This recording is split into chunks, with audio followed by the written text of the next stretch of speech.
Have you ever been in an argument wishing you had the ultimate guide to come out victorious every single time? Well, you're in luck today because today we're going to be looking into how we can win every single argument. This is a game-changing technique to transform your communication and always come out with the upper hand. Oh, by the way, these are all evidence-based tips. Hi there family and friends, welcome back to the channel. My name is Apsara, I'm from UK, based in USA. In this channel, we look into the secrets of living happier, healthier and more productive lives. Whether it's a friendly debate or a serious discussion, we're always trying to express our thoughts as effectively as possible. Today we're going to look at strategies that is going to level up our communication with evidence-based tips and tricks on how to win an argument every single time. Let's just get on with it. The first tip to winning an argument, ladies and gentlemen, is to avoid it. Yes, you heard me right.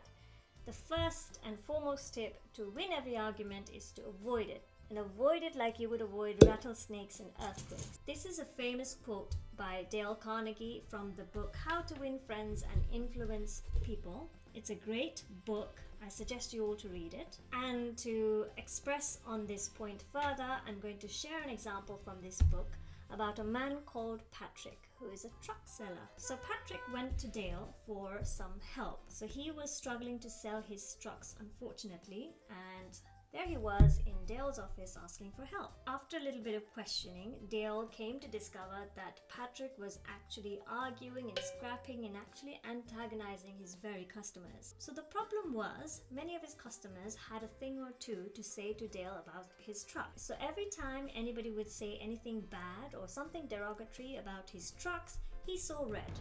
He saw red and he was right at the customer's throat.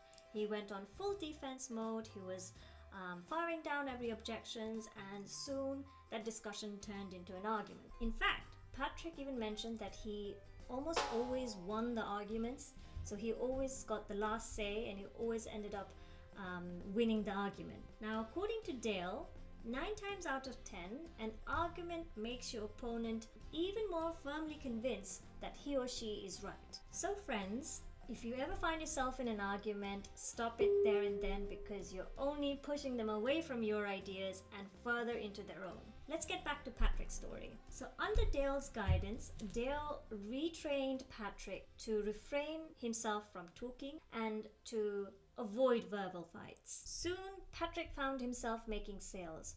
All he did was go to his customers. If the customers said anything bad about his trucks, he would listen. He would listen actively, take notes, and really care without getting offended. And he even started agreeing with the customers. So if someone said to him, a truck from a different company is much better, that's much cheaper, takes up less oil or whatever, Patrick would actually agree with them and say, yes, you're right, that is a great company, they are a great bargain, they're great trucks. So what this did is they shocked the opponent, often made them a little speechless because there was no room left for argument.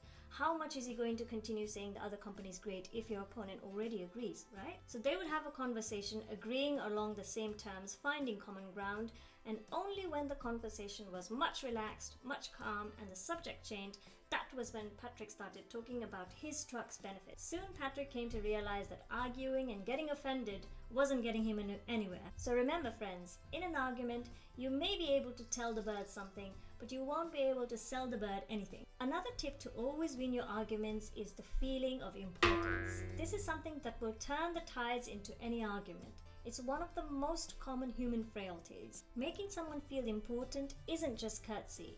It is a powerful strategy to elevate your communication. I'll take you to another example of a man called Frederick and his dilemma with a government tax officer. Unfortunately, Frederick was in an hour-long discussion with the tax officer about a $9,000 tax money. So he was trying to convince the tax officer that it was just an error and he deserves to keep that $9K.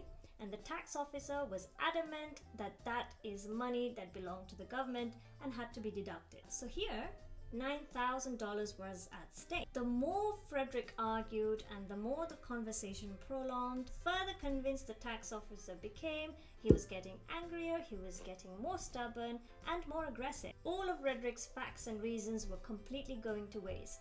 And as it seemed like his 9K was going further and further away, he decided to change his strategy straight away. He stopped the conversation, he took a deep breath, and he said, "Mr. Tax Officer, I suppose this is a really petty matter compared to all the difficult and important decisions that you have to make. Surely you have got a lot of knowledge in this field and you have experience firsthand. I would love to learn from you, and I think my knowledge is not as good as yours." As soon as he said these words, the tax officer leaned back on his chair, relaxed, and started talking. He even shared stories about how he uncovered some very clever frauds. They continued talking about many matters, and at one point they even found themselves talking about their children. So clearly the atmosphere was really cool and things were nice and relaxed. At the end of that chat, the tax officer said to Frederick that he would look into this matter more deeply and get back to him in a few days. And guess what? In 3 days, Frederick got a call to say that the tax officer had decided to leave things as is. So what has happened there is the tax officer was trying to claim his importance by asserting his authority. And as soon as Frederick admitted to that, as soon as said, "Yes, you are authoritative, you are important," he automatically turned into someone who's much more sympathetic and kind. So when we give respect to our opponents, we create a positive environment and create an atmosphere for a more meaningful conversation. It disarms all possible hostility your opponents may have. Buddha also said, hatred can never be ended by hatred, but by love. Another strategy to always win your argument is to understand what winning actually means for you. This is a story directly from Dale. Dale was a born arguer.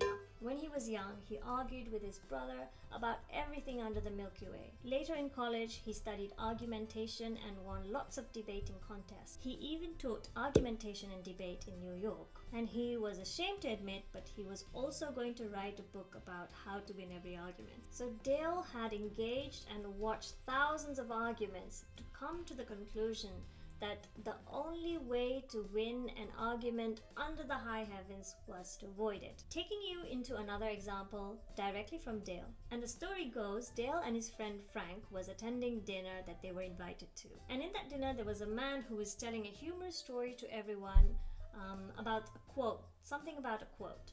And he claimed that the quote came from the Bible. Dale knew he was wrong. He knew that quote very well, and he knew it came from Shakespeare. Suddenly, Dale, with all his argumentative background, he wanted to display his superiority, and he corrected that man in front of everyone.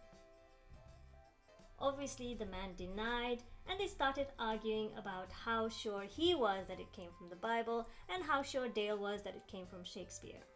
So the argument escalated to the point that they both agreed to submit that question to Frank. And Frank, in fact, was actually someone who had dedicated years of his life studying Shakespeare. So it was guaranteed that Frank would have the answer. So when they both resorted to Frank and said, "Is this quote from Shakespeare or is it from the Bible?"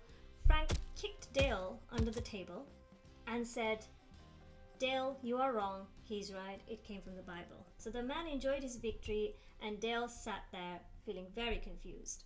So he was confused about why his friend didn't tell the truth. So when the dinner was over and they were going back on their way home, naturally Dale confronted Frank. And when he did, Frank admitted that he knew the quote came from Shakespeare. He even knew where it exactly came from. Hamlet, Act 5, Scene 1. And so Frank said, "Dale, my friend, why should I be the one to correct him? Is that going to make him like me? No. If I did that, do you think he would invite us again for dinner? No. I let him save his face. Besides, he never asked for our opinion anyway. He never even wanted it in the first place. We were there as guests, and if we wanted another invite, I wasn't going to hurt his pride." So this taught Dale a very big lesson. So when we lose an argument, we lose. But when we win an argument, we also lose.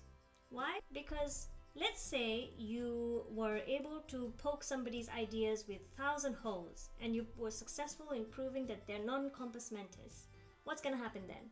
You're going to feel great, but what about that person? You've hurt that person's pride. You've made him or her feel inferior, and now he or she is going to resent your win, and you're going to lose their goodwill. When you rankle and contradict, you may get temporary victory, but it is an empty victory, because you will lose your opponent's goodwill. So friends, Think about what winning an argument truly means to you. Does it mean a short-term temporary victory, making someone else feel bad? Because in an argument, to prove that you're right, you have to prove that the other person is wrong. Or is it that you maintain a good relationship and always have your opponent's goodwill? So there you have it, guys. That is your ultimate guide to always win an argument. Remember, it's not about defeating someone, it's about maintaining and fostering a healthy relationship with others. To summarize, the best ways to win every single argument is to avoid it like it's rattlesnakes and earthquakes, respect and the feeling of importance, make sure your opponent feels valued, and number 3, understand what exactly winning an argument means to you. Also, be grateful for anyone who disagrees with you, because if anyone takes the time to disagree with you, it's because they're interested in the same thing as you. Think of them as people who care and really want to help you. Thank you so much for watching. If you found this video helpful, make sure to give it a thumbs up, hit the subscribe button and share it with anyone you think will appreciate this. If you want to learn a little bit more about how to get rid of bad habits, make sure to watch this video. I appreciate you. Thank you for watching once again and see you in the next video.